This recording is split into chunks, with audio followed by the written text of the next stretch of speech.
Mr. Speaker, the President of the United States.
Members of Congress, I have the high privilege and distinct honor of presenting to you the President of the United States.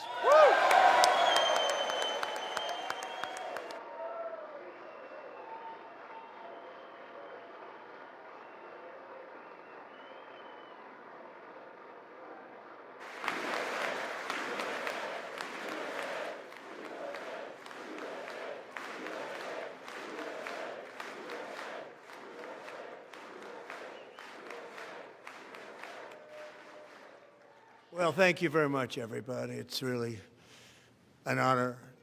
Speaker Johnson, Vice President Vance, First Lady of the United States,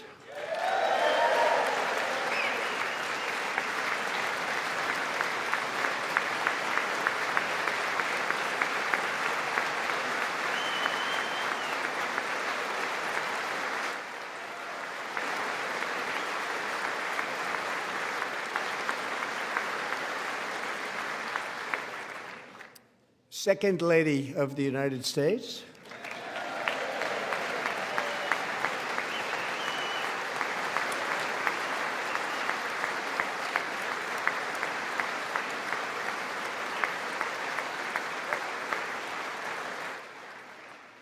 members of Congress, and my fellow Americans. Our nation is back, bigger, better, richer, and stronger than ever before.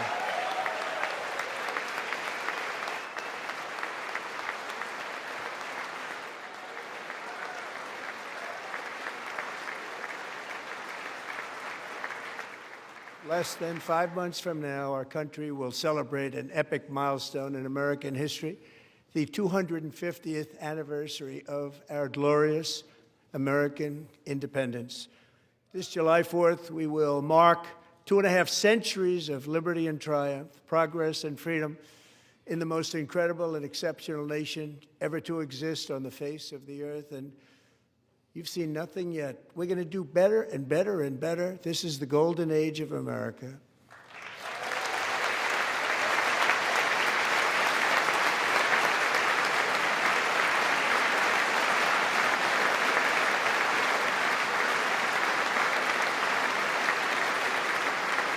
When I last spoke in this chamber 12 months ago, I had just inherited a nation in crisis with a stagnant economy, inflation at record levels, a wide-open border, horrendous recruitment for military and police, rampant crime at home, and wars and chaos all over the world. But tonight, after just 1 year, I can say with dignity and pride that we have achieved a transformation like no one has ever seen before, and a turnaround for the ages. It is indeed a turnaround for the ages.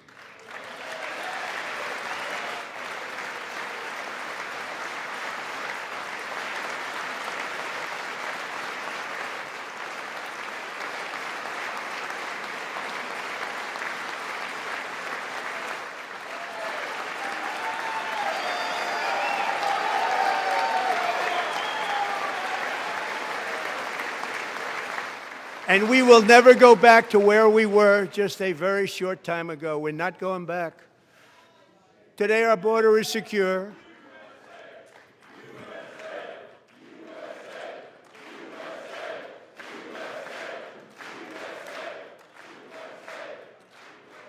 Thank you. Today, our border is secure. Our spirit is restored. Inflation is plummeting. Incomes are rising fast. The roaring economy is roaring like never before, and our enemies are scared, our military and police are stacked, and America is respected again, perhaps like never before.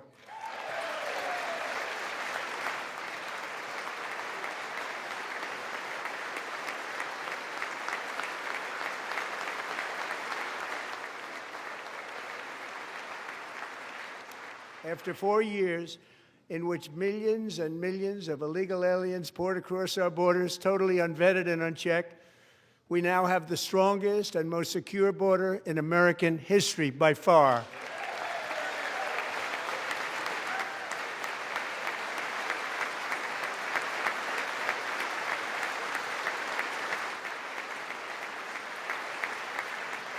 In the past 9 months, 0 illegal aliens have been admitted to the United States.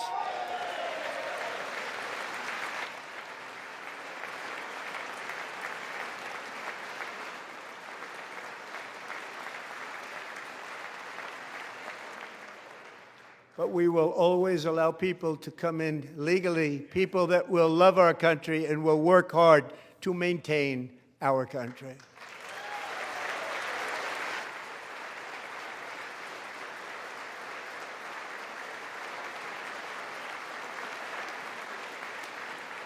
The flow of deadly fentanyl across our border is down by a record 56% in 1 year.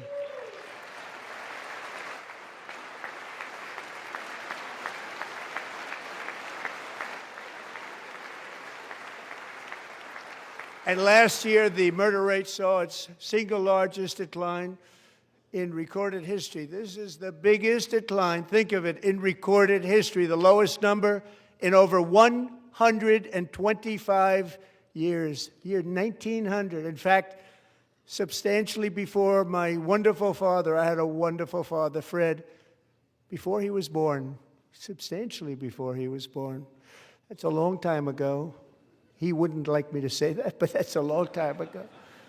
The Biden administration and its allies in Congress gave us the worst inflation in the history of our country. But in 12 months, my administration has driven core inflation down to the lowest level in more than 5 years. And in the last 3 months of 2025, it was down to 1.7%.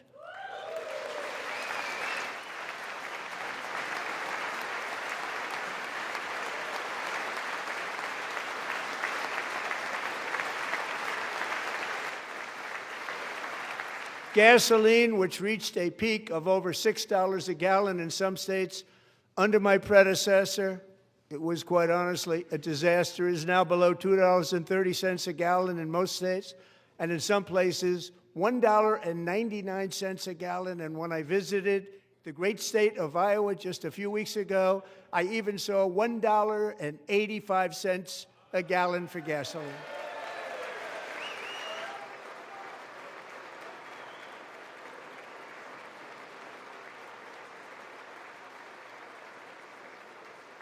Mortgage rates are the lowest in 4 years and falling fast, and the annual cost of a typical new mortgage is down almost $5,000 just since I took office. 1 year.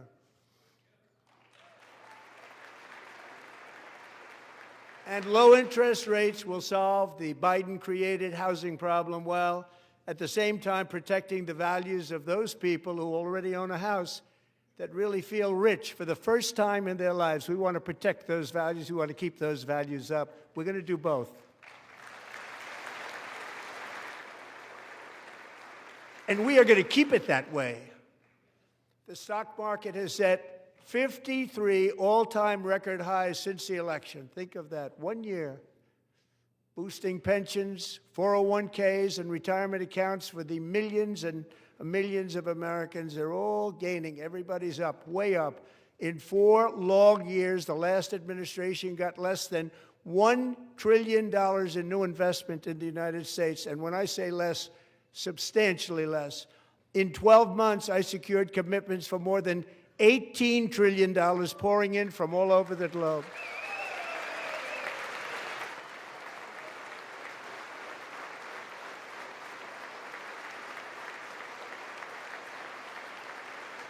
Think of it, much less than $1 trillion for 4 years versus much more than $18 trillion for 1 year. What a difference a president makes. A short time ago, we were a dead country. Now we are the hottest country anywhere in the world, the hottest.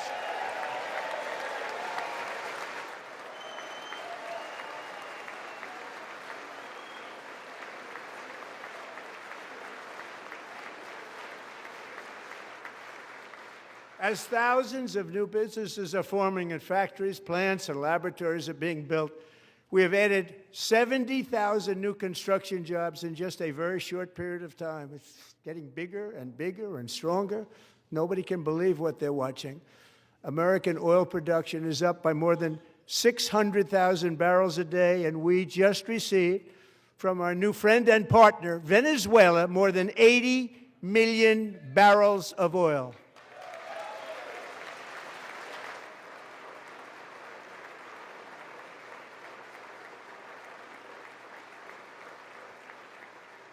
American natural gas production is at an all-time high because I kept my promise to drill, baby, drill.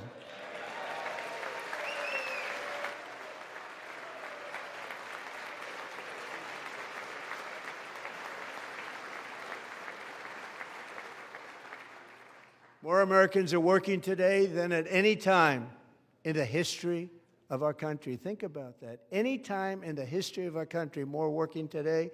And 100% of all jobs created under my administration have been in the private sector.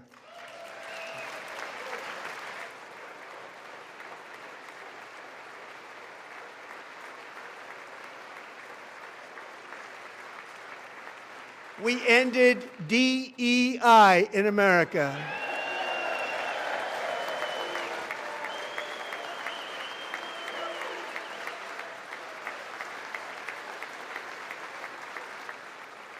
We cut a record number of job-killing regulations, and in 1 year we have lifted 2.4 million Americans, a record, off of food stamps.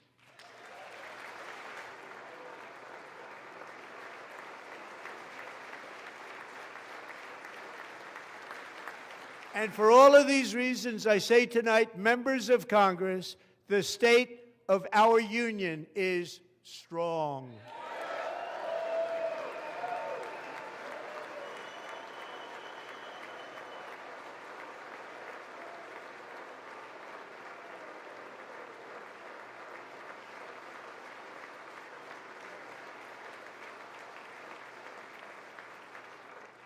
Our country is winning again. In fact, we're winning so much that we really don't know what to do about it. People are asking me, please, please, please, Mr. President, we're winning too much. We can't take it anymore. We're not used to winning in our country. Until you came along, we're just always losing, but now we're winning too much. And I say, no, no, no, you're going to win again. You're going to win big. You're going to win bigger than ever. And to prove that point, here with us tonight is a group of winners who just made the entire nation proud. The men's gold medal Olympic hockey team. Come on in.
Go ahead.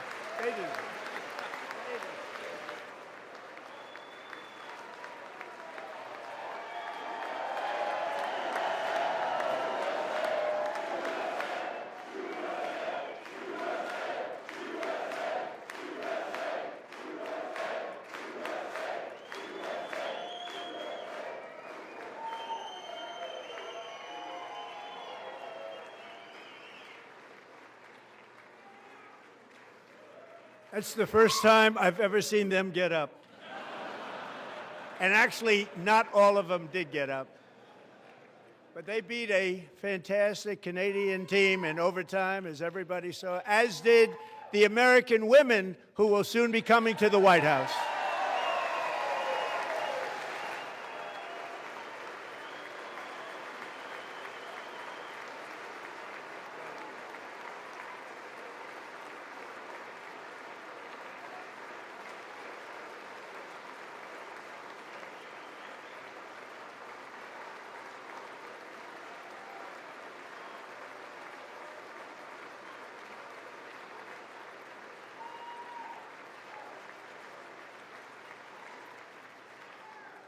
They were in the Oval Office before, and I just want to say a second very big congratulations to Team USA. But I have to say that, and I told them this, and we took a vote of the team. I said, anybody votes no, I'm not doing it.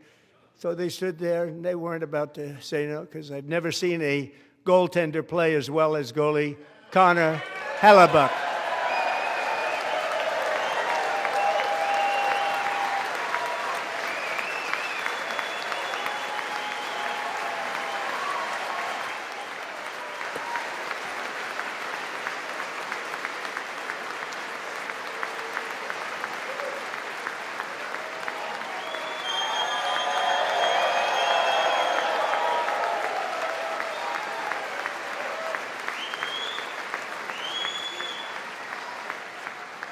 Think of it, 46 shots on goal, and I asked him, the one shot, the one where you put your stick in the back and it hit the neck of your stick and bounced off, do you practice that, or was that a little lucky?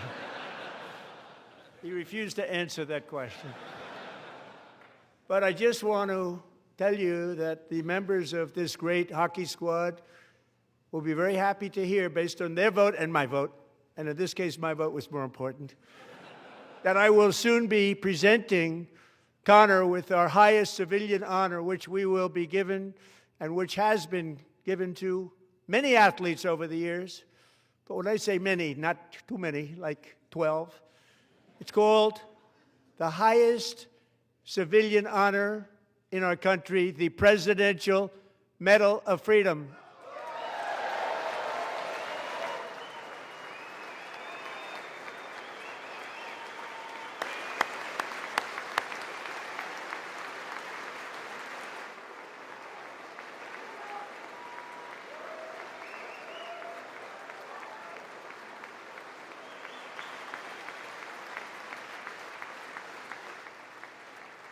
Great athletes have gotten that, very great, the best, and I thought he deserved it. And I did take a vote, every single one of them. I said, I'm not giving it if anybody goes no, and every single one of them rapidly put up their hand. So I want to thank you. What a special job you did. What special champions you are. Thank you very much.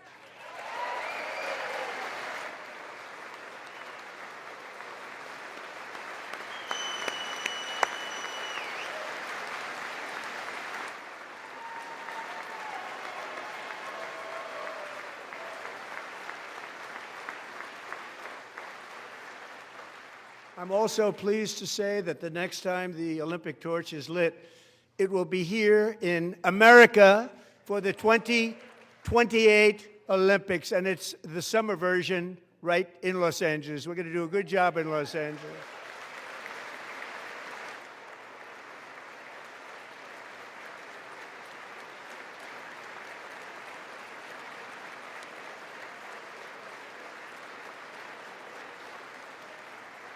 And Los Angeles is going to be safe, just like Washington, D.C. is now one of the safest cities in the country.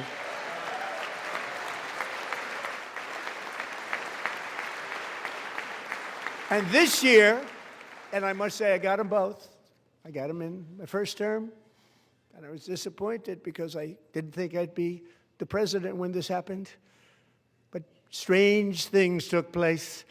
And now I've got them because I got the Olympics and I got the 2026 FIFA World Cup, and I wanted to claim the 250th, but I didn't get away with that one. I couldn't claim that one for myself. But we're getting the World Cup, so we have the World Cup and the Olympics coming, and that is exciting news.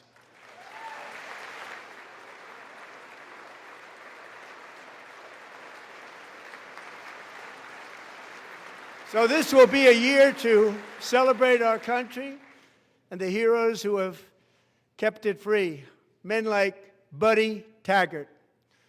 At age 17, Buddy volunteered to defend America in World War II, serving in the Pacific under the great General Douglas MacArthur. He fought bravely in the famous Battle of Manila, worked so hard. He was badly wounded and almost killed by enemy machine guns in Luzon. And 81 years ago this month, he liberated the largest internment camp in the Philippines, one of the largest anywhere in the world.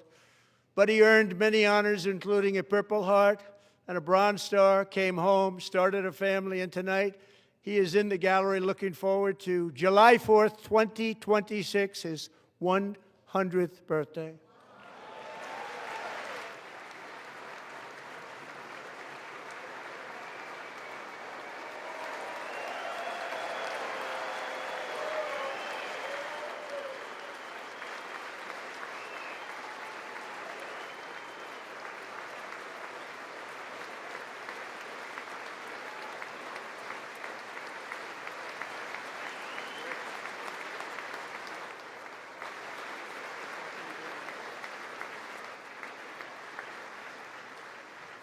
So, buddy, you're a brave man, and we salute you.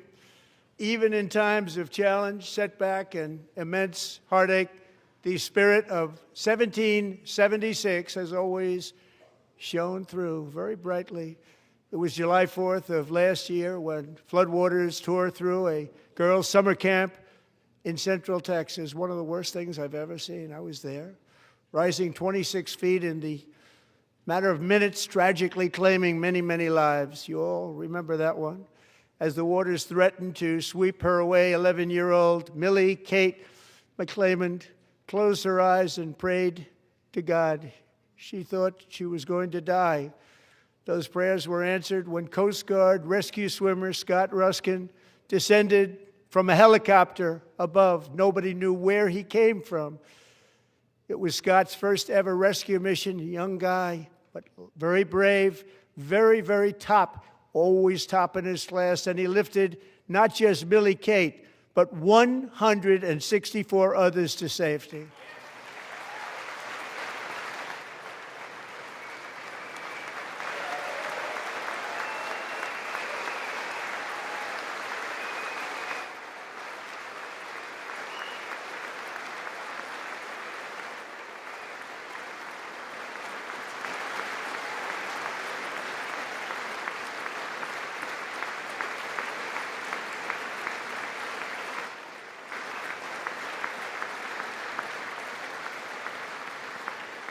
People watched Scott from a distance, and they couldn't believe what they were seeing. The winds were blowing, the rain was pouring, everything was going, and that rapid water, nobody's ever seen anything like it. They said, wow, that's something. Tonight, Scott and Millie Kate are here together, reunited for the very first time. Thank you, Scott, Millie Kate.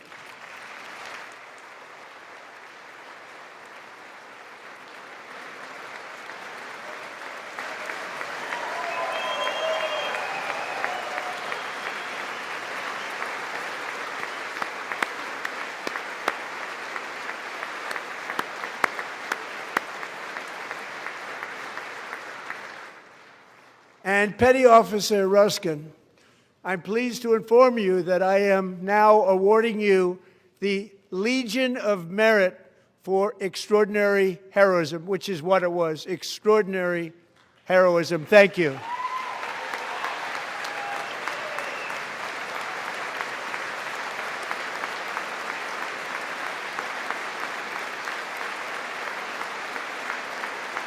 And I'd like to have the military aide to please come down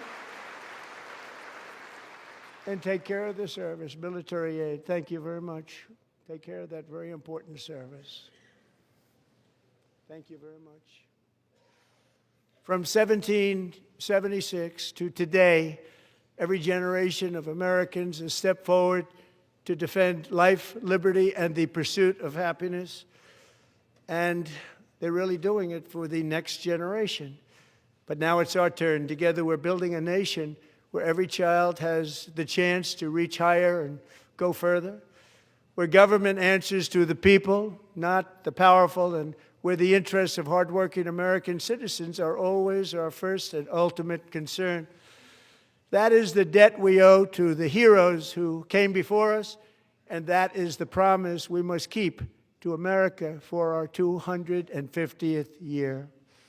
Last year, I urged this Congress to begin the mission by passing the largest tax cuts in American history, and our Republican majorities delivered so beautifully. Thank you, Republicans.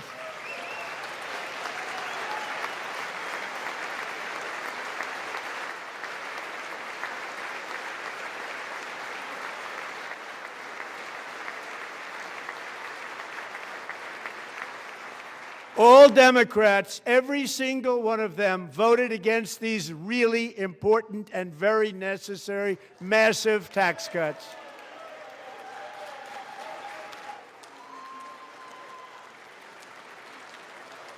They wanted large-scale tax increases to hurt the people instead. But we held strong, and with the great, big, beautiful bill, we gave you no tax on tips, no tax on overtime, and no tax on Social Security for our great seniors.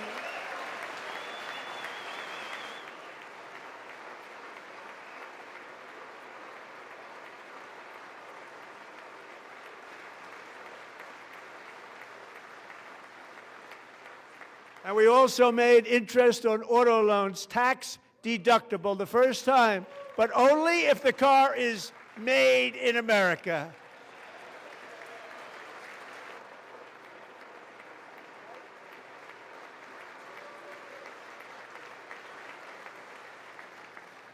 Recently in Pennsylvania, I met Megan Hemhauser, a devoted mom who's homeschools her children, beautiful, 2 children, during the day while waiting tables at night as her husband works overtime operating very heavy equipment.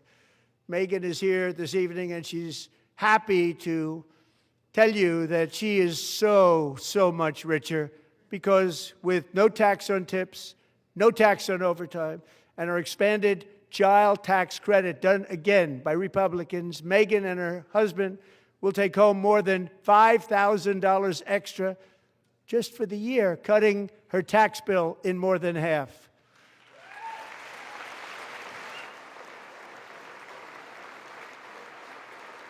Megan, please stand up. We're fighting for you, Megan. Thank you, Megan. Thank you, Megan. We're fighting for you, Megan. Under our bill, parents like Megan can also activate their children's brand new Trump accounts. And I didn't name it. I did not name that.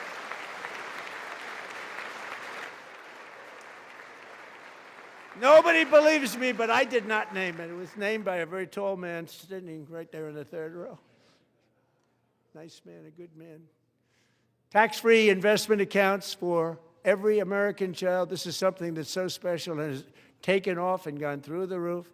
Millions will be pre-funded courtesy of the U.S. Treasury and private individuals like Michael and Susan Dell, who have donated $6.25 billion to fund the Trump accounts for 25 million American children. They're great people.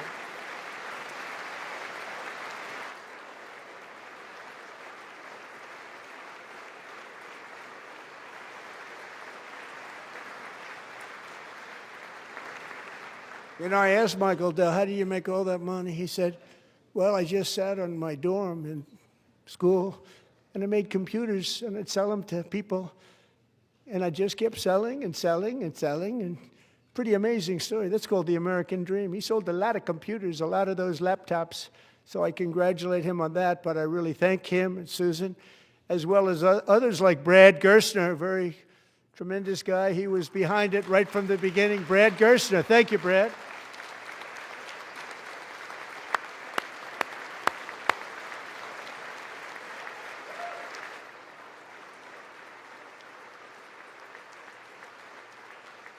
So with modest additional contributions, these young people's accounts could grow to over $100,000 or more by the time they turn 18. Think of it. How much money is that for somebody that started with nothing? Over $100,000, could be much more than that.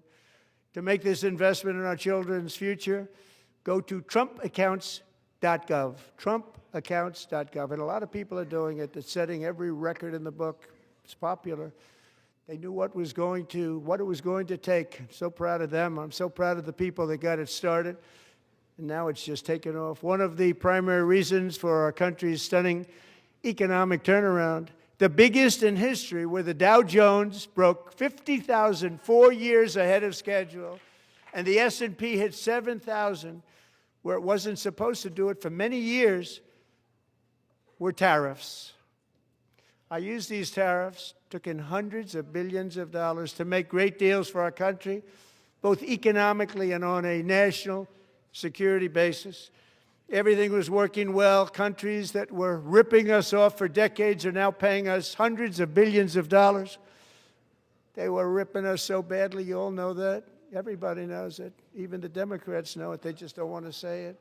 And yet these countries are now happy, and so are we. We made deals. The deals are all done. And they're happy. They're not making money like they used to, but we're making a lot of money. There was no inflation, tremendous growth. And the big story was how Donald Trump called the economy correctly, and 22 Nobel Prize winners in economics didn't. They got it totally wrong. They got it really wrong. And then just 4 days ago, an unfortunate ruling from the United States Supreme Court. It just came down. It came down. Very unfortunate ruling. But the good news is that almost all countries and corporations want to keep the deal that they already made, right, Scott? Knowing that the legal power that I, as president, have to make a new deal could be far worse for them, and therefore they will continue to work along the same successful path that we had negotiated before the Supreme Court's unfortunate involvement. So despite the disappointing ruling, these powerful country-saving, it's saving our country, the kind of money we're taking in, peace-protecting.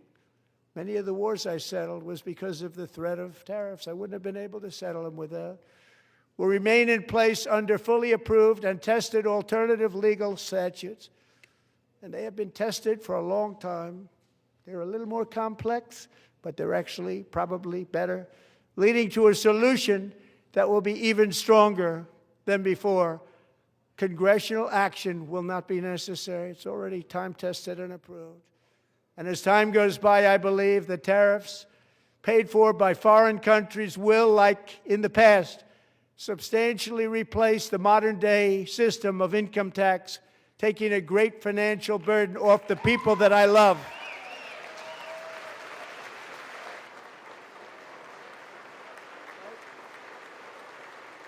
Right?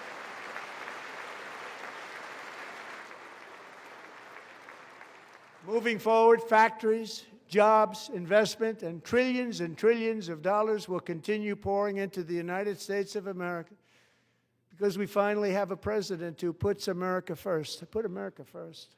I love America.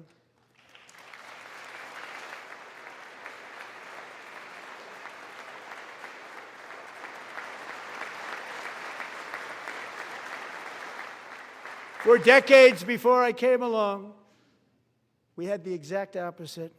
From trade to health care, from energy to immigration, everything was stolen and rigged in order to drain the wealth out of the productive, hardworking people who make our country great, who make our country run.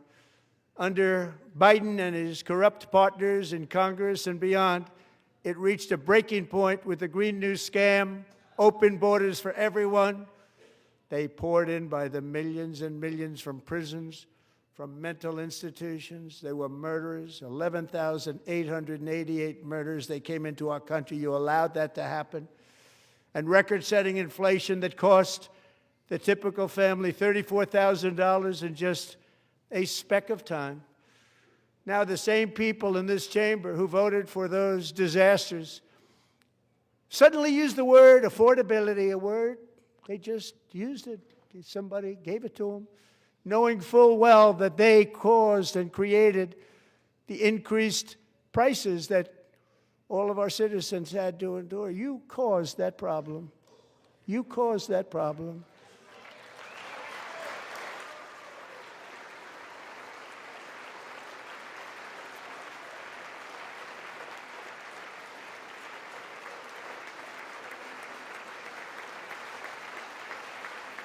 They knew their statements were a lie. They knew it. They knew their statements were a dirty, rotten lie. Their policies created the high prices Our policies are rapidly ending them. We are doing really well. Those prices are plummeting downward.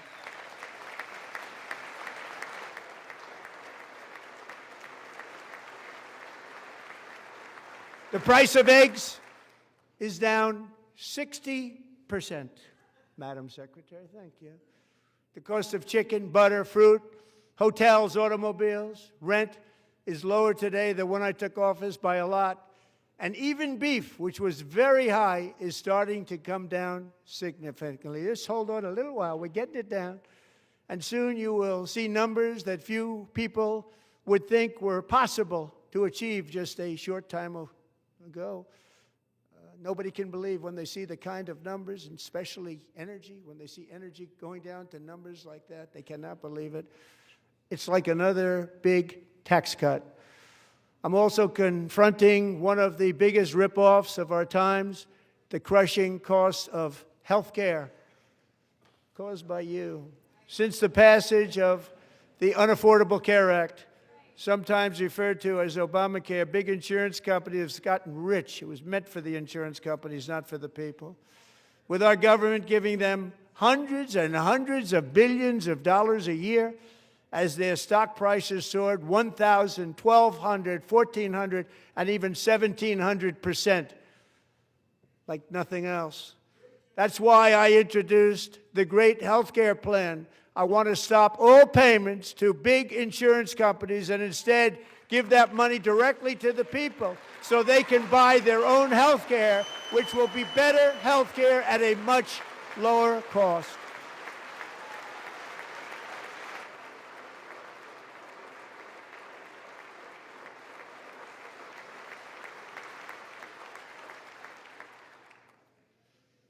In addition, my plan requires maximum price transparency. That's a big deal. Sounds so simple, so big. And I did that in my first term, and the Democrats immediately terminated it with full knowledge that they were doing a very bad thing for the people. Costs were going to go way up, and that's what happened, and now I'm bringing them way down on health care and everything else. I'm also ending the wildly inflated cost of prescription drugs like has never happened before.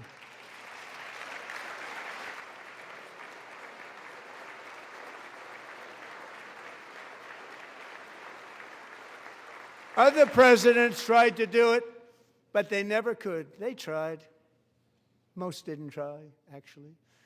But they tried. They said they tried. They couldn't do it. They didn't even come close. They were all talk and no action, but I got it done. Under my just enacted most favored nation agreements, Americans who have for decades paid by far the highest prices of any nation anywhere in the world for prescription drugs will now pay the lowest price anywhere in the world for drugs. Anywhere, the lowest price.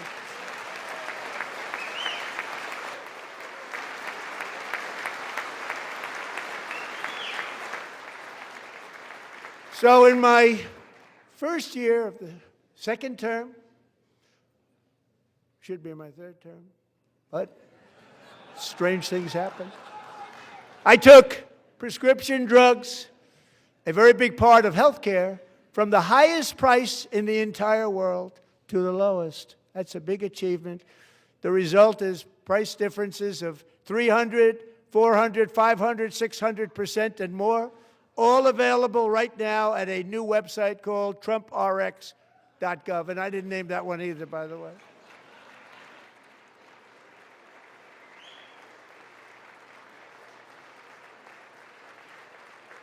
And here tonight is the very first customer ever to get that big discount, and it is big, Catherine Rayner. For 5 years, she and her husband have struggled with infertility, and they turned to IVF. One drug has been costing Catherine $4,000 to purchase, but a few weeks ago, she logged onto the TrumpRx website and got that same drug that cost $4,000, got it for under $500. A reduction of much more, actually, than $3,500. Catherine, we are all praying for you, and you're going to be a great mom.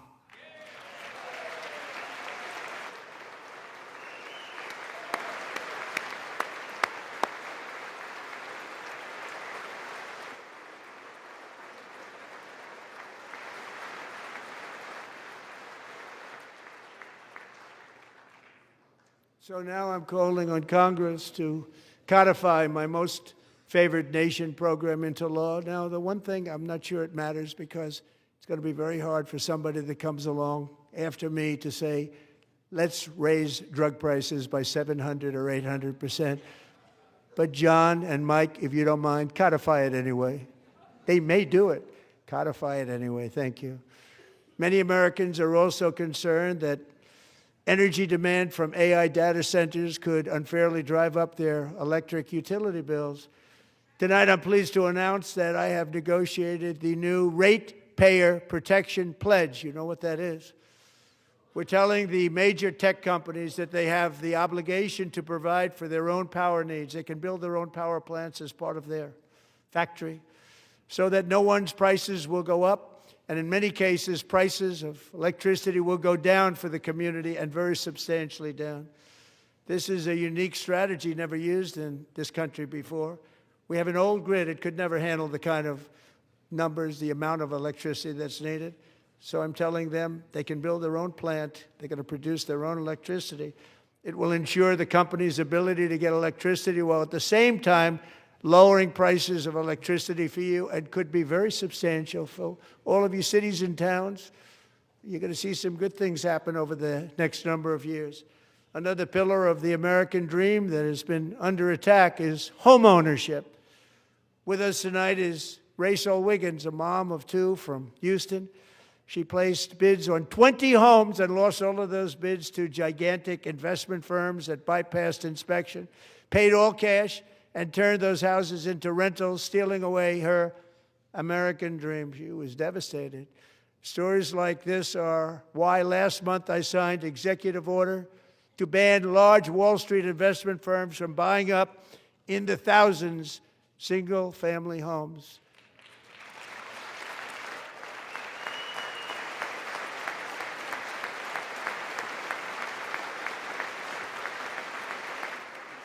And now I'm asking Congress to make that ban permanent, because homes for people, really, that's what we want. We want homes for people, not for corporations. Corporations are doing just fine. Rachel, thank you very much. Good luck with your home. You'll get one soon.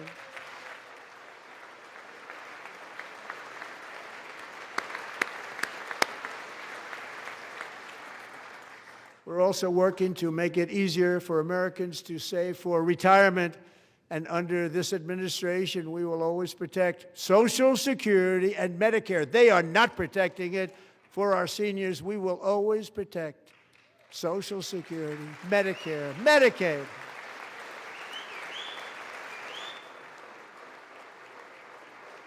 Since I took office, the typical 401k balance is up by at least $30,000. That's a lot of money. We have millions and millions of people, because the stock market has done so well, setting all those records. Your 401ks are way up. Yet half of all of working Americans still do not have access to a retirement plan with matching contributions from an employer. To remedy this gross disparity, I'm announcing that next year my administration will give these often forgotten American workers, great people, the people that built our country, access to the same type of retirement plan offered to every federal worker.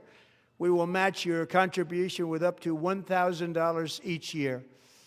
As we ensure that all Americans can profit from a rising stock market, let's also ensure that members of Congress cannot corruptly profit from using insider information.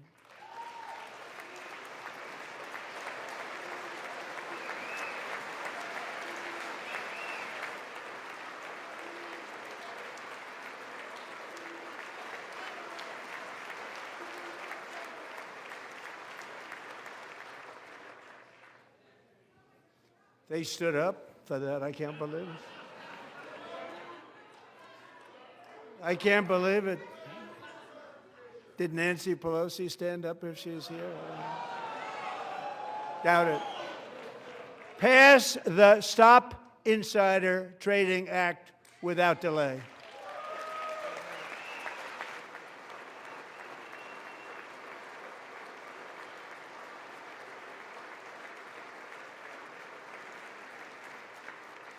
I wasn't sure if anybody even on this side was going to applaud for that. I'm very impressed. Thank you. I'm very impressed.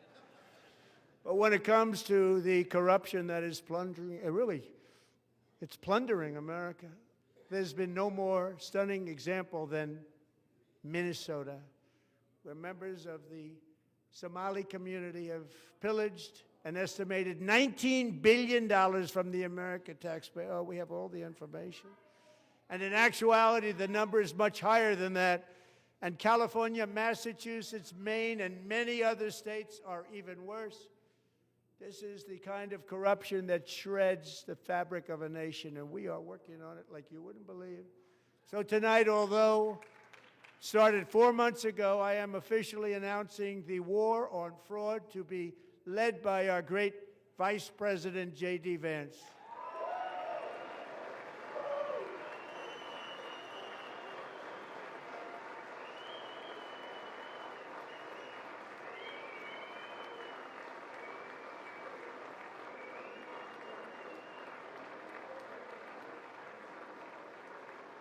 He'll get it done. Find enough of that fraud, we will actually have a balanced budget overnight. It'll go very quickly. That's the kind of money you're talking about. We'll balance our budget. The Somali pirates who ransacked Minnesota remind us that there are large parts of the world where corruption and lawlessness are the norm, not the exception. Importing these cultures through unrestricted immigration and open borders brings those problems right here to the USA. And it is the American people who pay the price in higher medical bills, car insurance rates, rent, taxes, and perhaps most importantly, crime. We will take care of this problem. We're going to take care of this problem. We are not playing games. Delilah.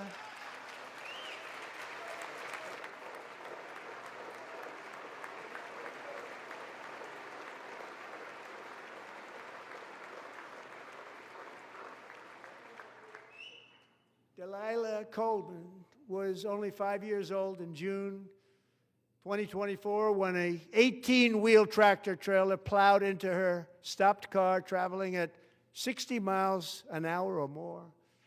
The driver was an illegal alien let in by Joe Biden and given a commercial driver's license by open borders politicians in California. Doctors said Delilah would never be able to walk or talk, have a good life. She wouldn't even be able to eat again. But against all odds, she is now in the first grade learning to walk. And she's here this evening with her dad, Marcus, a fantastic man. Delilah, please, you are a great inspiration. Please stand up.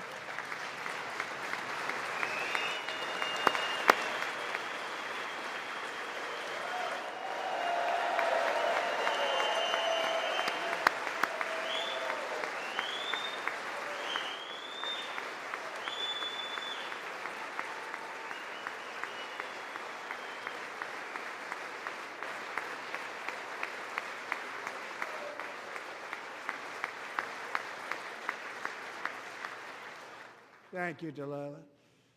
Many, if not most, illegal aliens do not speak English and cannot read even the most basic road signs as to direction, speed, danger, or location.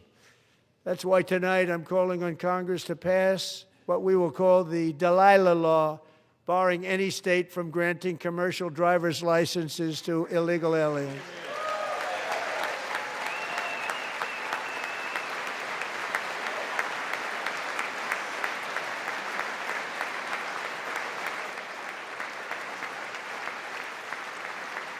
And yesterday, as you probably saw at the White House, I hosted a ceremony with Americans who lost their treasured loved ones to the scourge of illegal immigration. People came into our country, how we allowed this to happen with our open borders. These are the angel moms and families that for decades our government betrayed and our media totally ignored. It was terrible. Hard to believe, actually. In 2023, a 16-year-old high school cheerleader named Elizabeth Medina was supposed to perform in her town's Christmas parade, but she never arrived. Her mother, Jacqueline, went home to look for her, and she found her lying dead in a bathtub, bleeding profusely after being stabbed 25 times.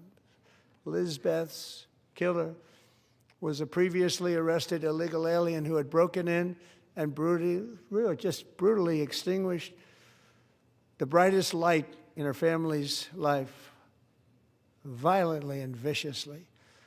Her heartbroken mother is in the gallery to remind everyone in this chamber exactly why we are deporting illegal alien criminals to our country at record numbers, and we're getting them the hell out of here fast. We don't want them.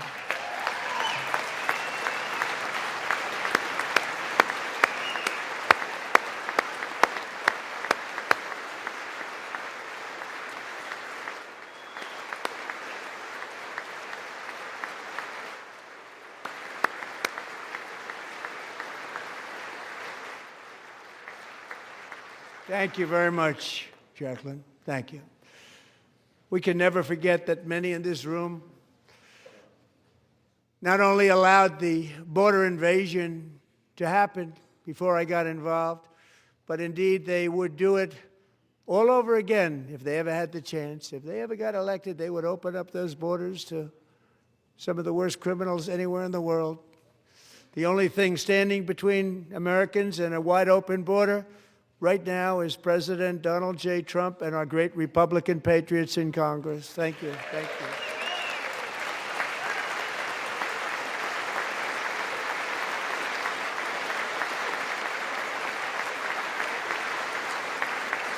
As we speak, Democrats in this chamber have cut off all funding for the Department of Homeland Security. It's all cut off.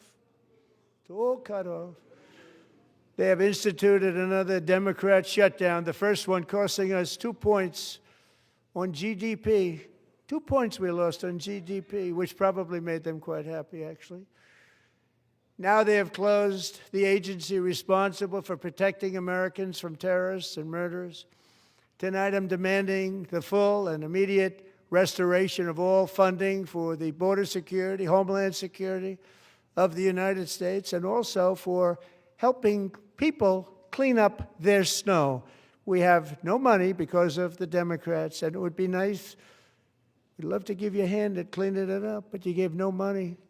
Nobody's getting paid. It's a shame. So you have to think about it. We have, in case you didn't know, a pretty large snowstorm out there. One of the great things about the State of the Union is how it gives Americans the chance to see clearly what their representatives really believe. So tonight I'm inviting every legislator to join with my administration in reaffirming a fundamental principle. If you agree with this statement, then stand up and show your support. The first duty of the American government is to protect American citizens, not illegal aliens.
Isn't that a shame? You should be ashamed of yourself not standing up. You should be ashamed of yourself. That is why I'm also asking you to end deadly sanctuary cities that protect the criminals and enact serious penalties for public officials who block the removal of criminal aliens. In many cases, drug lords, murderers all over our country, they're blocking the removal of these people out of our country, and you should be ashamed of yourself.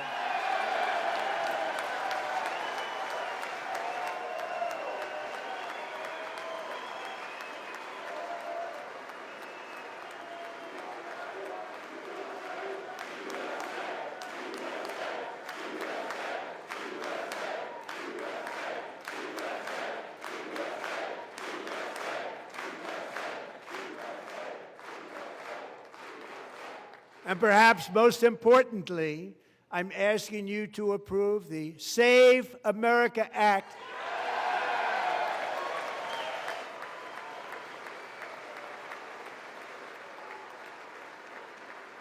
To stop illegal aliens and others who are unpermitted persons from voting in our sacred American elections. That cheating is rampant in our elections. It's rampant.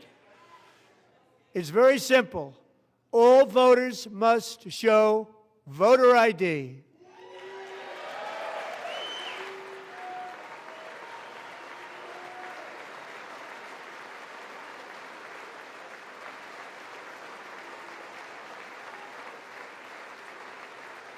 All voters must show proof of citizenship in order to vote.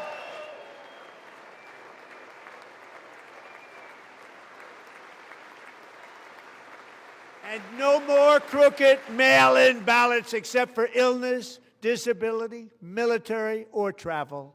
None. And this should be an easy one. And by the way, it's polling at 89%, including Democrats, 89%.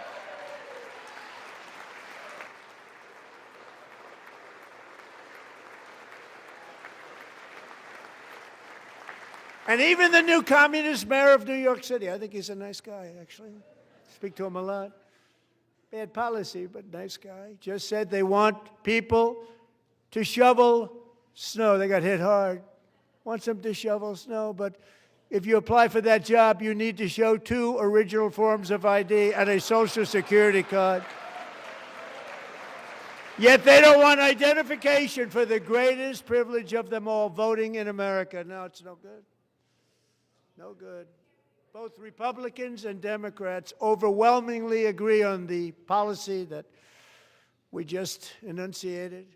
And Congress should unite and enact this common sense, country-saving legislation right now, and it should be before anything else happens.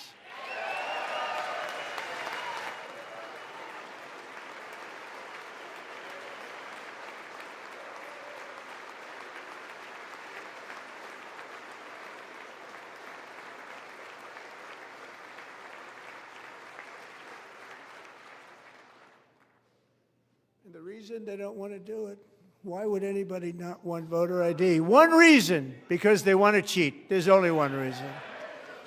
They make up all excuses. They say it's racist. They come up with things you almost say, what imagination they have. They want to cheat. They have cheated. And their policy is so bad that the only way they can get elected is to cheat. And we're going to stop it. We have to stop it, John.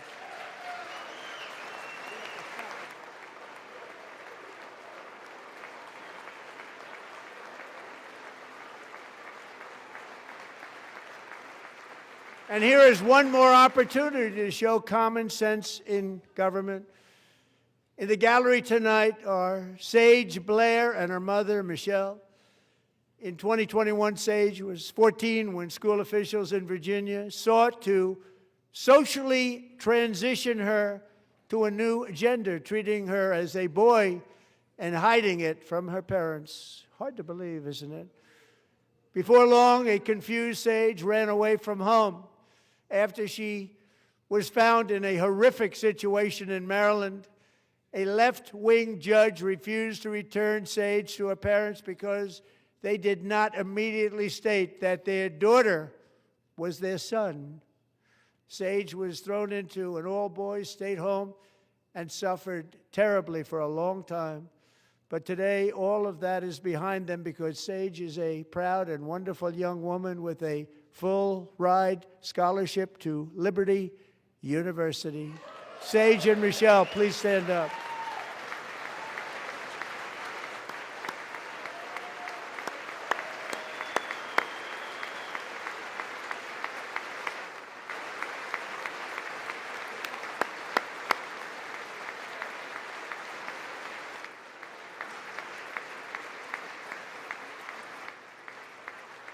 And thank you for your great bravery. And who can believe that we're even speaking about things like this? 15 years ago, if somebody was up here and said that, they'd say, what's wrong with him? But now we have to say it because it's going on all over numerous states without even telling the parents. But surely we can all agree no state can be allowed to rip children from their parents' arms and transition them to a new gender against the parents' will. Who would believe that we're even talking about this? We must ban it, and we must ban it immediately.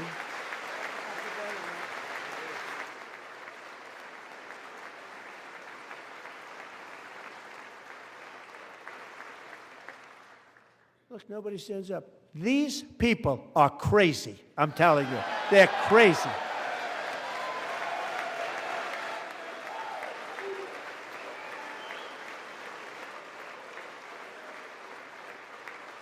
Amazing, incredible. Boy, oh boy. We're lucky we have a country. With people like this, Democrats are destroying our country, but we've stopped it just in the nick of time, didn't we? Huh?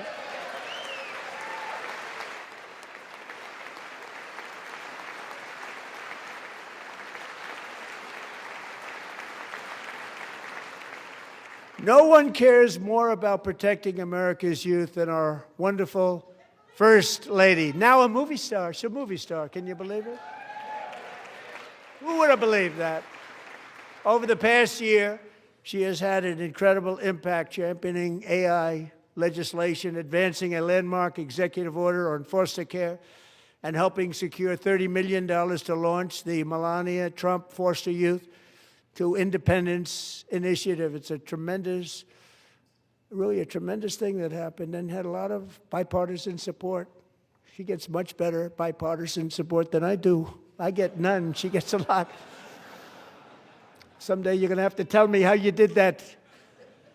And students and educators in every state have joined the First Lady's efforts in the presidential AI challenge, keeping America's next generation positioned to succeed and strongly succeed in the future. Tonight, we welcome two young people whose lives reflect the First Lady's impact, Sierra Burns and Everest Nevermont. Thank you both, and Melania, thank you. I know how hard you worked on it. Thank you very much.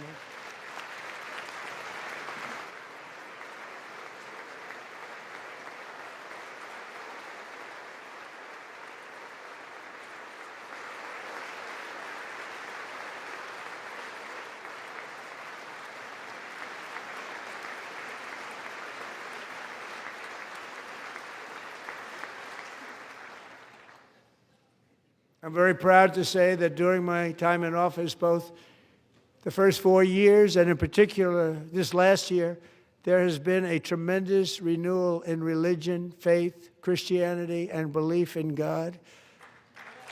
Tremendous renewal.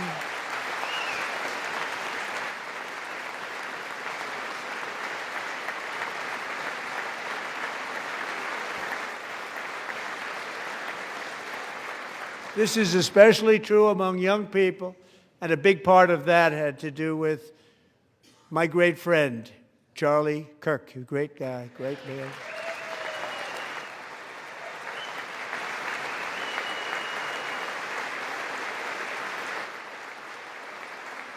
So last year, Charlie was violently murdered by an assassin and martyred, really martyred for his beliefs. His wonderful wife, Erica, is with us tonight. Erica, please stand.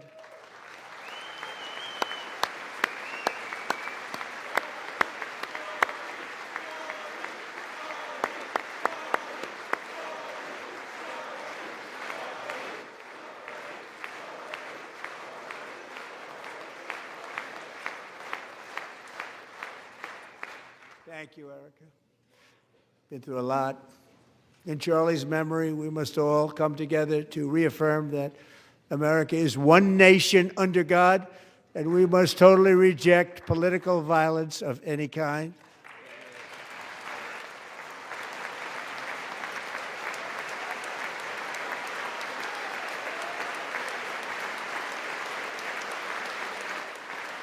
We love religion, and we love bringing it back, and it's coming back at levels that nobody actually thought possible. It's really a beautiful thing to see. Above all, unleashing America's promise requires keeping our communities safe. We have made incredible strides, yet dangerous repeat offenders continue to be released by pro-crime Democrat politicians again and again. We are honored to be joined tonight by a woman who's been through hell, Anya Zarutska. In 2022, she and her beautiful daughter, so beautiful, what a beautiful young woman, Irina, fled war-torn Ukraine to live with relatives near Charlotte, North Carolina. And by the way, what's going on with Charlotte? Last summer, 23-year-old Irina was riding home on the train when a deranged monster who had been arrested over a dozen times and was released through no cash bail, stood up and viciously slashed a knife through her neck and body. No one will ever forget. There were people on that train. No one will ever forget the expression of terror on Irina's face as she looked up at her attacker in the last seconds of her life. She died instantly. She had escaped a brutal war only to be slain by a hardened criminal, set free to kill in America, came in through open borders. Mrs. Zarutska, tonight I promise you we will ensure justice for your magnificent daughter, Irina.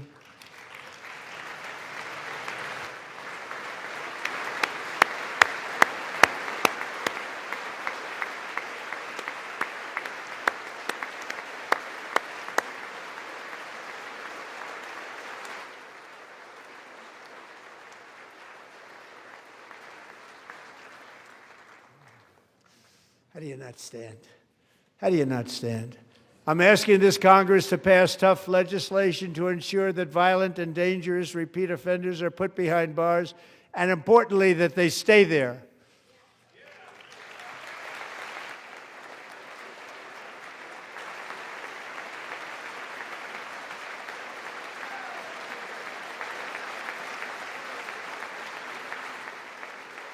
Starting last summer, I deployed our National Guard and federal law enforcement to restore law and order to our most dangerous cities, including Memphis, Tennessee, big success, New Orleans, Louisiana, big success, and our nation's capital itself, Washington, D.C., where we have almost no crime anymore in Washington, D.C. How did that happen?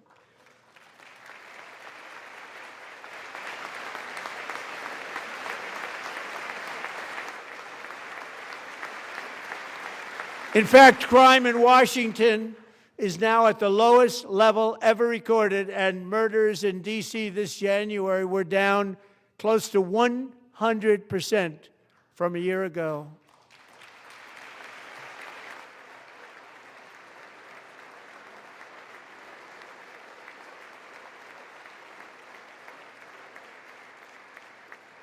They don't like to hear that. One of the brave service members who helped achieve this stunning turnaround was 20-year-old West Virginia Army National Guard Specialist Sarah Beckstrom. After a 4-month deployment, she voluntarily extended her service, and her rank was going to be lifted. She was doing so well. They were so proud of her. But the very next day, she was on patrol near the White House when she was ambushed and shot in the head by a terrorist monster from Afghanistan. Shouldn't have been in our country. And all because she wore the uniform of our nation. She was shot.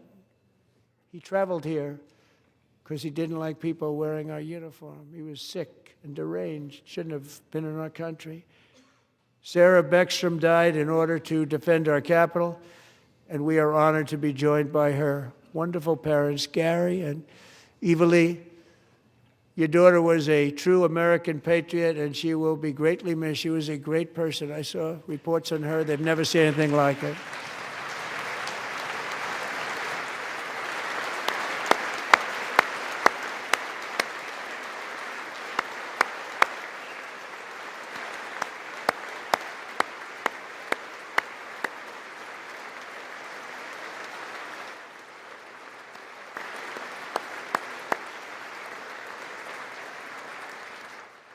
So sorry. Thank you very much. She's a great young lady. I saw reports that were like, perfect. She was perfect. Serving alongside Sarah that day was Staff Sergeant Andrew Wolf. The terrorist shot Andrew in the head, and no one thought he could possibly make it.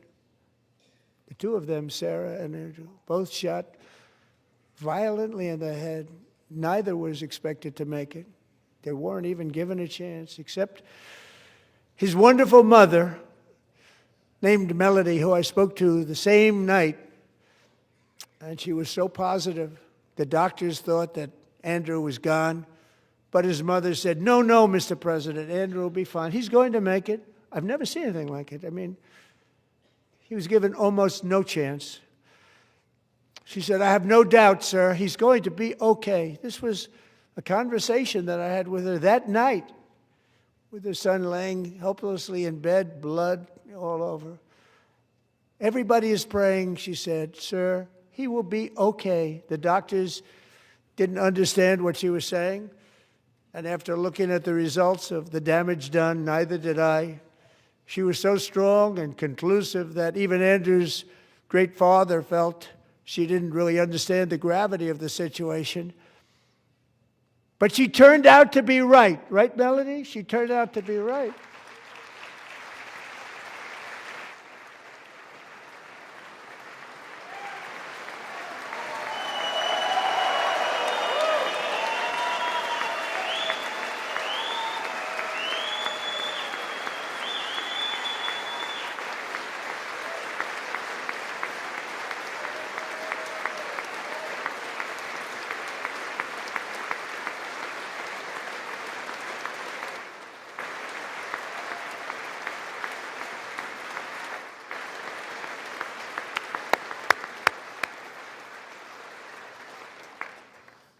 Amazing, actually.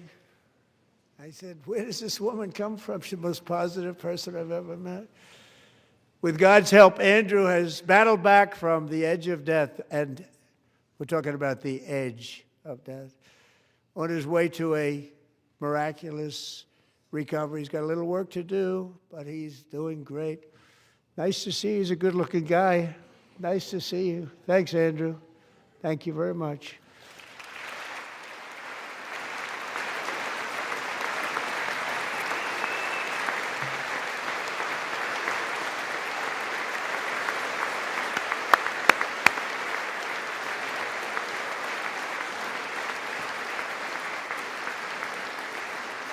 So, Andrew, while you're up, now I'm going to ask a highly respected General James Seward to present Staff Sergeant Andrew Wolf and the great family of Sarah Beckstrom with the award created by our late, great President George Washington himself. It's called the Purple Heart.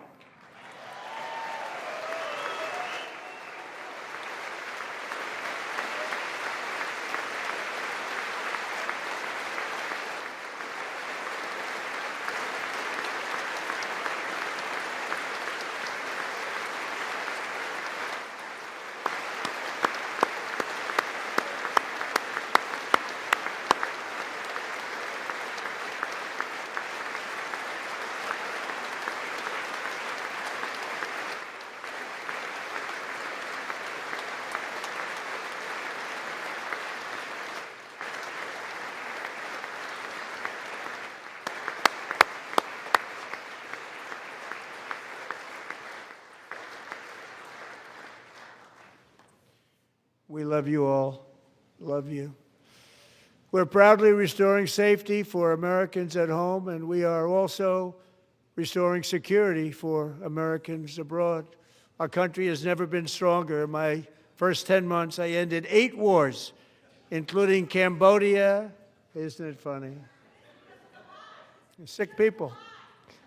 Cambodia and Thailand, Pakistan and India. Would have been a nuclear war. 35 million people, said the Prime Minister of Pakistan, would have died if it were not for my involvement. Kosovo and Serbia, Israel and Iran, Egypt and Ethiopia, Armenia and Azerbaijan, the Congo and Rwanda, and of course the war in Gaza, which proceeds at a very low level. It's just about there. And I want to thank Steve Witkoff and Jared Kushner for your help. Thank you, Steve. Thank you, Jared.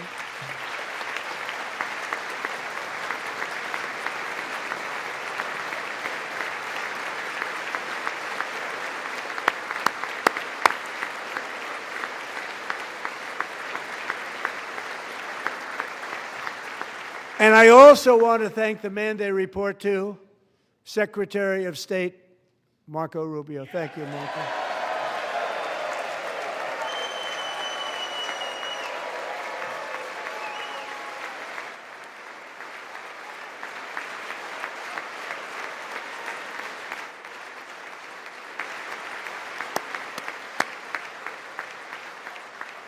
People like you.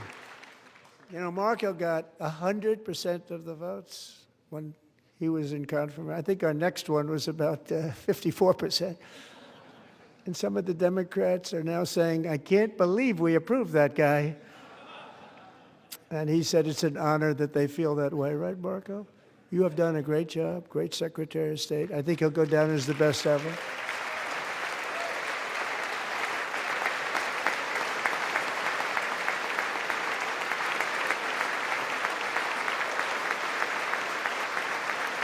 Under the ceasefire I negotiated, every single hostage, both living and dead, has been returned home. Can you believe that?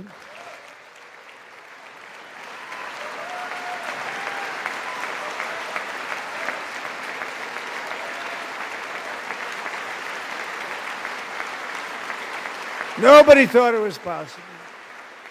Nobody thought that was possible. Both living and dead. And those parents who had a dead son, their boy, they'd always tell me their boy, they wanted him as much as though he were living. It was an amazing period of time. And they came back, and when we got all of the living hostages back, and many, many before them, but I always said those last 20 are going to be very tough, but we got many, many more, hundreds. But I said those last 20 are going to be tough. We got them back. But we only got back 14 or 15 of the dead of the 28. And believe it or not, Hamas worked along with Israel, and they dug and they dug and they dug. It's a tough thing to do, going through bodies all over, passing up 100 bodies sometimes for each one that they found. Tough job. And they finally got it back to 27. And then Steve and Jared, they got it back to 28. They found all 28. Nobody thought that was possible, but we did it. And I remember the family of the 28th. They were so grieved, but they were so happy as it's possible to be. They had their boy back. The mother said, "Sir, we have our boy back." What a period of time that was, but we got them all back. So thank you both very much. Great job.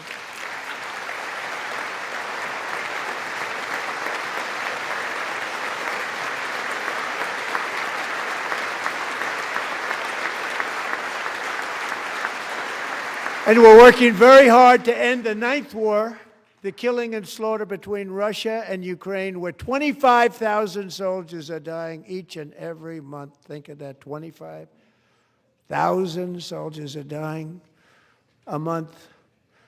A war which would have never happened if I were president, would have never happened.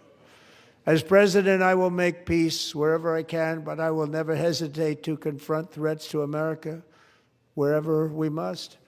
That's why in a breakthrough operation last June, the United States military obliterated Iran's nuclear weapons program with an attack on Iranian soil known as Operation Midnight Hammer.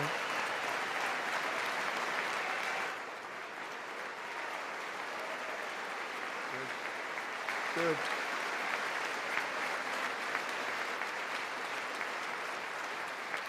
For decades, it had been the policy of the United States never to allow Iran to obtain a nuclear weapon. Many decades. Since they seized control of that proud nation 47 years ago, the regime and its murderous proxies have spread nothing but terrorism and death and hate.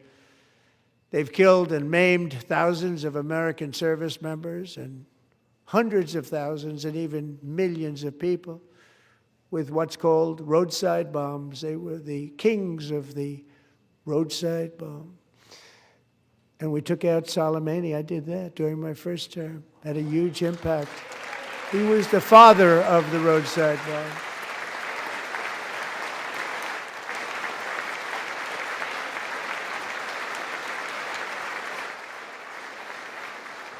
And just over the last couple of months with the protests, they've killed at least, it looks like, 32,000 protests. 32,000 protesters in their own country. They shot them and hung them. We stopped them from hanging a lot of them with the threat of serious violence. But this is some terrible people. They've already developed missiles that can threaten Europe and our bases overseas, and they're working to build missiles that will soon reach the United States of America. After Midnight Hammer, they were warned to make no future attempts to rebuild their weapons program, and in particular, nuclear weapons. Yet they continue. They're starting it all over. We wiped it out, and they want to start all over again, and are at this moment again pursuing their sinister ambitions. We are in negotiations with them. They want to make a deal, but we haven't heard those secret words. We will never have a nuclear weapon. My preference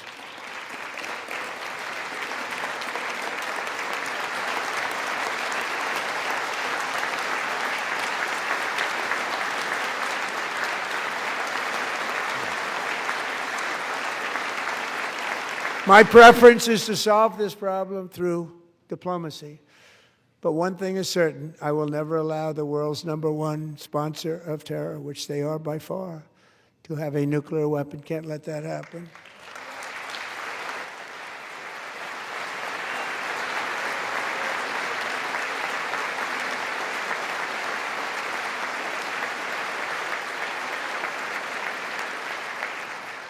And no nation should ever doubt America's resolve.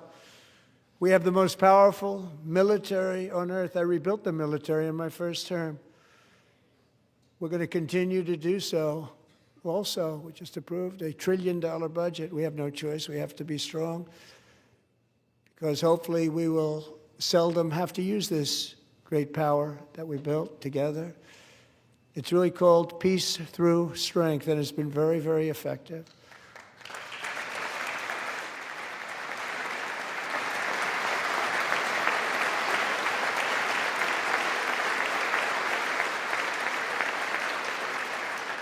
So thanks to Republicans in Congress who are investing that record number of dollars, have no choice, in the United States Armed Forces. Also creating a lot of jobs, but we're not even doing it for that reason. Because as I said, we have more jobs, more people working today than ever before in the history of our country. And NATO countries are friends and allies. They are. They're our friends and they're our allies. Have just agreed, at my very strong request, to pay 5% of GDP for military defense rather than the 2%, which they weren't paying. We were paying for almost all of NATO. Now they're paying 5 as opposed to not paying 2.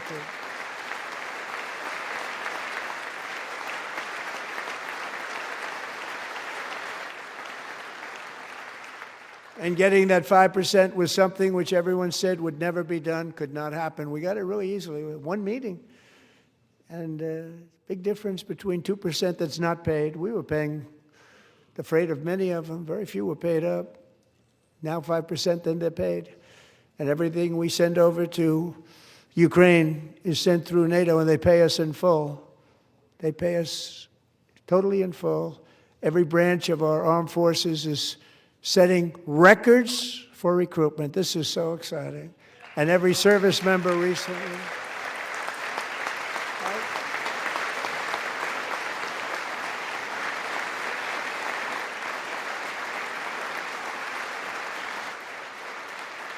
And every service member recently received a warrior dividend of $1,776.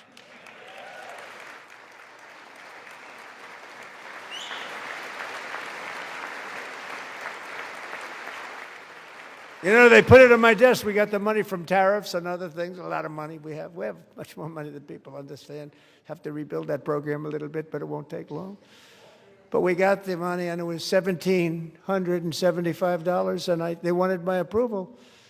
And I said, what's the number? $1,775. I said, wait a minute. For one more dollar, we can have $1,776. It's going to I said, we're going to figure that. I never asked anybody if we could afford it. One more dollar, I said $1,776.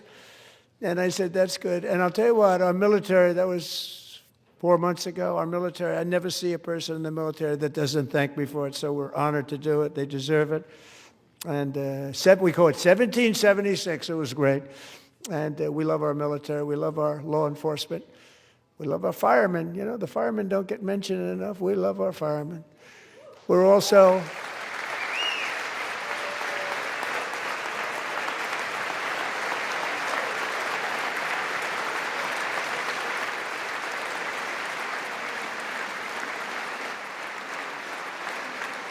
We're also restoring American security and dominance in the Western Hemisphere, acting to secure our national interests and defend our country from violence, drugs, terrorism, and foreign interference. For years, large swaths of territory in our region, including large parts of Mexico, really large parts of Mexico, have been controlled by murderous drug cartels. That's why I designated these cartels as foreign terrorist organizations, and I declared illicit fentanyl as a weapon of mass destruction.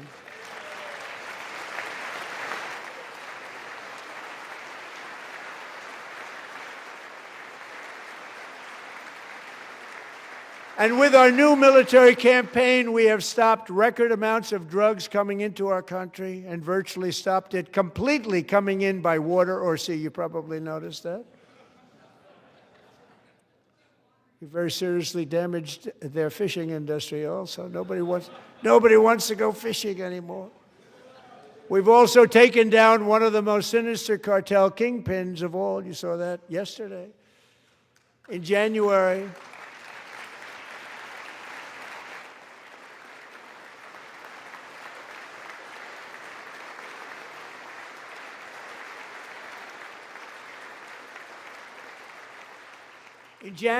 elite American warriors carried out one of the most complex, spectacular feats of military competence and power in world history. No one's seen anything like it. Foreign leaders, I won't tell you who, called me and they said, very impressive, very good.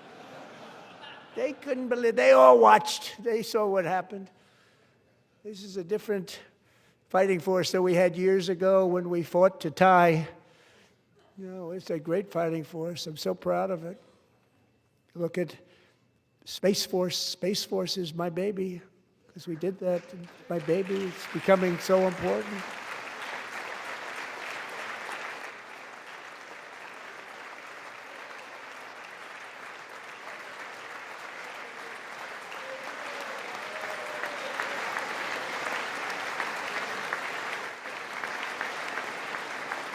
And America's armed forces overwhelmed all defenses and utterly defeated an enemy, good fighters, to end the reign of outlaw dictator Nicolas Maduro and bring him to face American justice.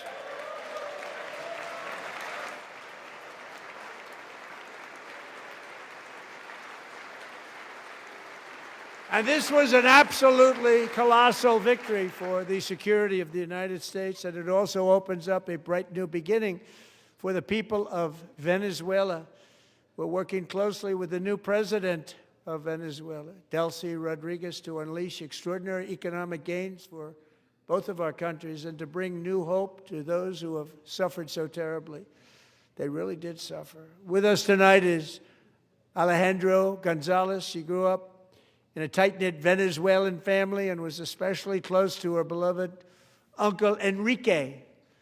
But after Enrique ran for office and opposed Maduro, he was kidnapped by Maduro's security forces and thrown into the regime's really infamous prison in Caracas.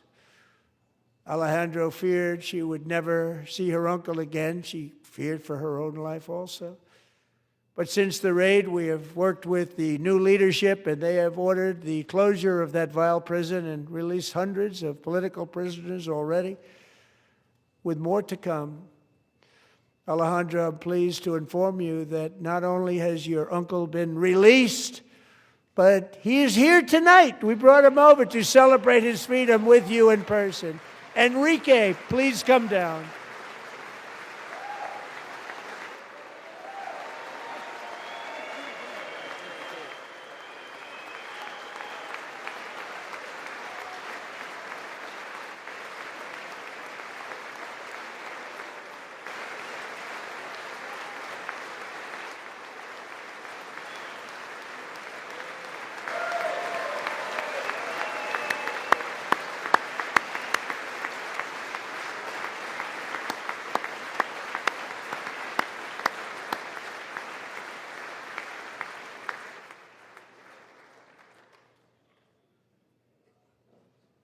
Thank you, Enrique. Have a good time.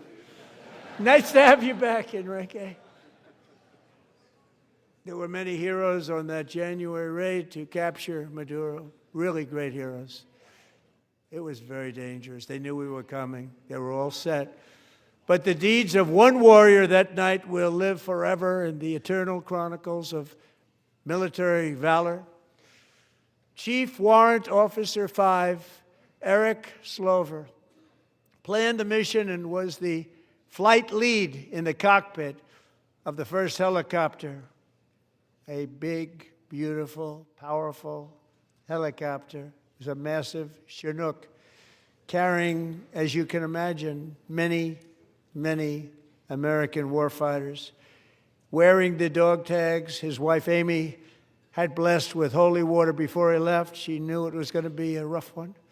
Eric steered the Chinook under the cover of night and descended swiftly upon Maduro's heavily protected military fortress. This was a major military installation, protected by thousands of soldiers and guarded by Russian and Chinese military technology.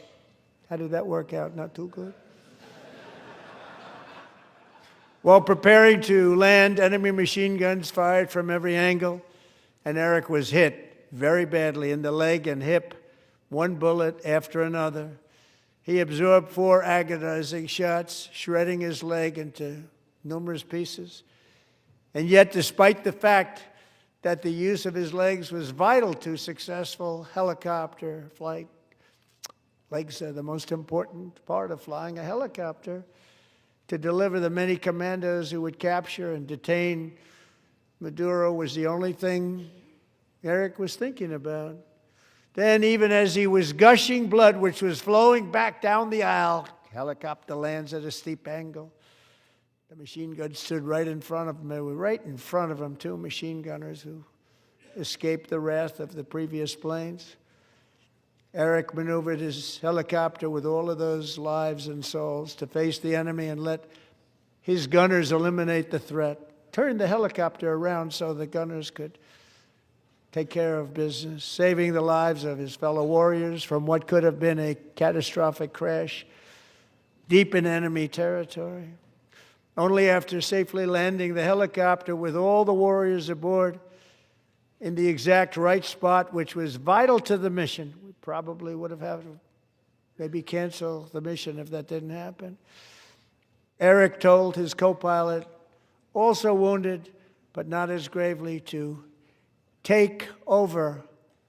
I'm about ready to pass out. The success of the entire mission and the lives of his fellow warriors hinge on Eric's ability to take the searing pain. It was unbelievable what's happened to his legs of the bullets and keep on flying and landing and People knew what was happening. Everybody in the back of the helicopter knew because they saw the blood pouring down the aisle. Chief Warrant Officer Slover is still recovering from his serious wounds, but I'm thrilled to say that he is here tonight with his wife, Amy. Eric and Amy, come on in.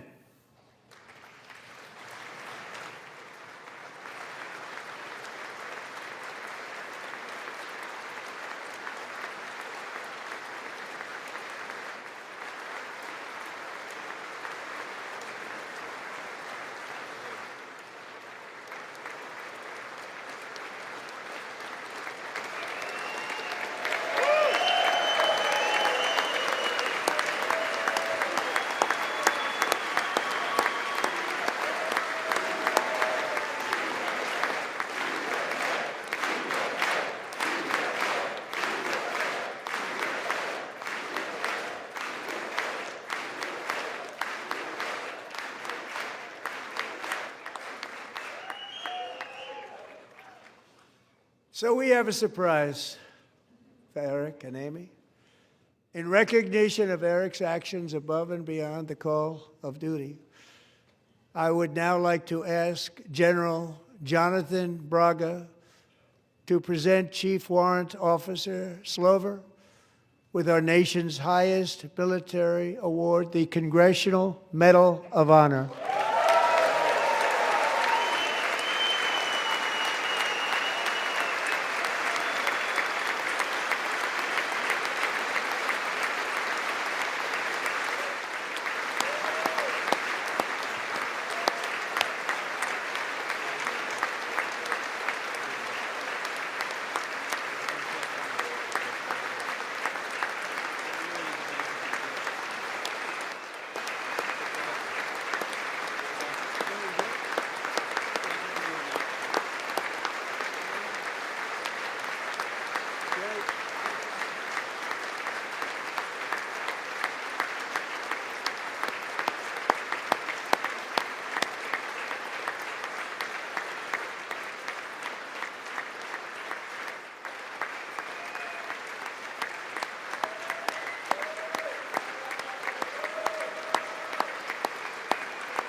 Well, thank you very much, Eric and Amy.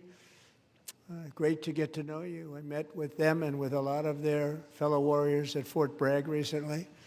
You notice the name Fort Bragg, we have it back, we brought it back. We won the First World War with it, the Second World War with it, and then they decided to change the name. So we changed it back. Everybody wanted to change back too. And 10 of Eric's fellow warriors from that incredible night of victory will also be receiving medals at a private ceremony that will soon be held at the White House, and Eric will be there. Thank you.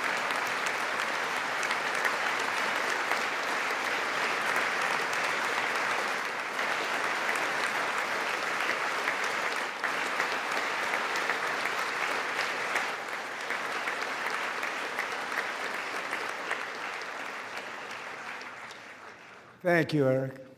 That's a big one. Tonight we've celebrated many truly extraordinary American patriots, but there is one last living legend to honor before we go. He is one more heroic American aviator, Navy fighter pilot. Royce Williams served in World War II, Korea, Vietnam, flying more than 220 missions. In the skies over Korea in 1952, Royce was in the dogfight of a lifetime, legendary dogfight. Flying through blizzard conditions, his squadron was ambushed by 7 Soviet fighter planes. It was his first aerial combat of the war, and despite being massively outnumbered and outgunned, Royce led the takedown of 4 enemy jets and almost destroyed the others, vanquishing his adversaries while taking 263 bullets to his own plane and being seriously hurt. His story was secret for over 50 years. He didn't even want to tell his wife, but the legend grew and grew. But tonight, at 100 years old, this brave Navy captain is finally getting the recognition he deserves.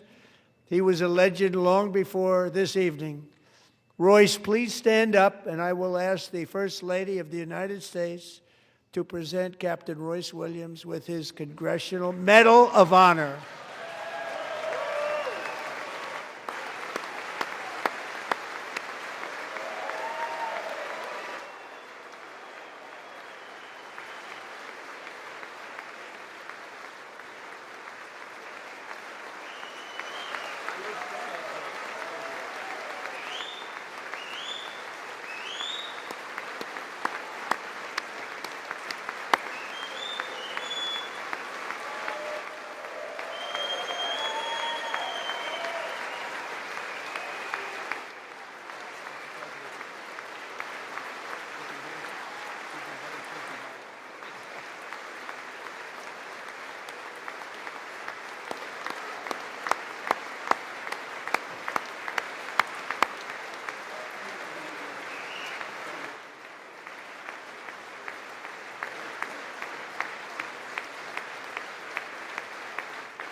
Thank you, Royce, and thank you, Eric. I've always wanted the Congressional Medal of Honor, but I was informed I'm not allowed to give it to myself, and I wouldn't know why I'd be taking it, but if they ever open up that law, I will be there with you someday. But you know, that's our highest honor, Congressional Medal of Honor, and that's a big thing, and it's an honor to be in the same room with you. Thank you both very much, Eric. Thank you.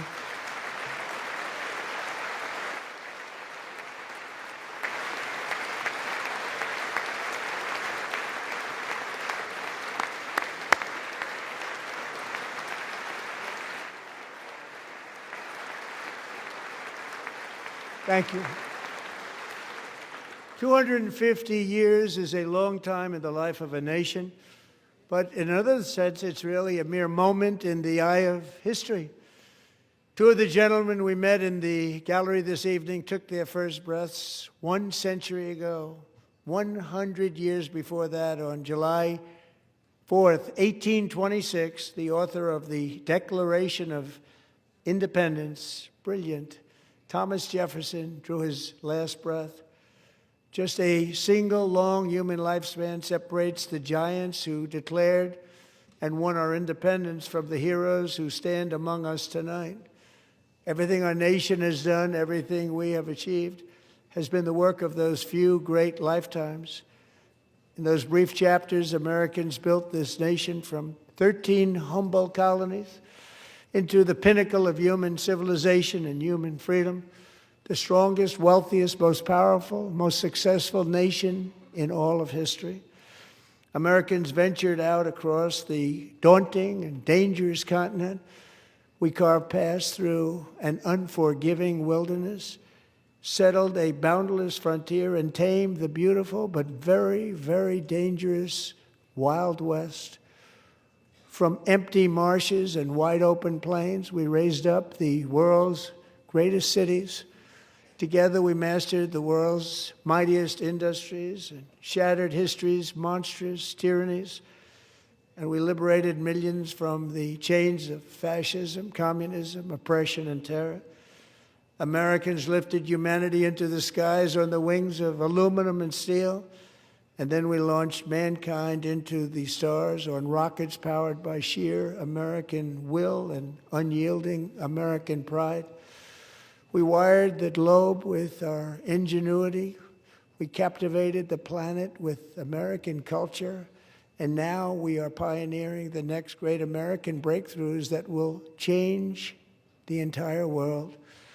All of this and so much more is the enduring legacy, unmatched glory of the hardworking patriots who built and defended this country and who still carry the hopes and freedoms on all of humanity's backs. For years they were forgotten, betrayed, and cast aside. But that great betrayal is over, and they will never be forgotten again. Because when the world needs courage, daring, vision, and inspiration, it is still turning to America. And when God needs a nation to work his miracles, he knows exactly who to ask.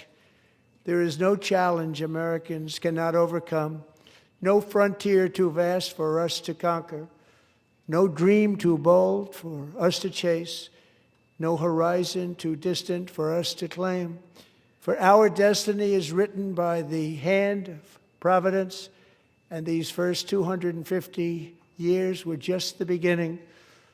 From the rugged border towns of Texas to the heartland villages of Michigan, from the sun-kissed shores of Florida to the endless fields of the Dakotas, and from the historic streets of Philadelphia to right here in our nation's capital, Washington, D.C., the golden age of America is upon us.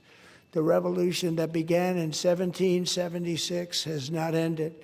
It still continues because the flame of liberty and independence still burns in the heart of every American patriot. And our future will be bigger, better, brighter, bolder, and more glorious than ever before. Thank you, God bless you, and God bless America.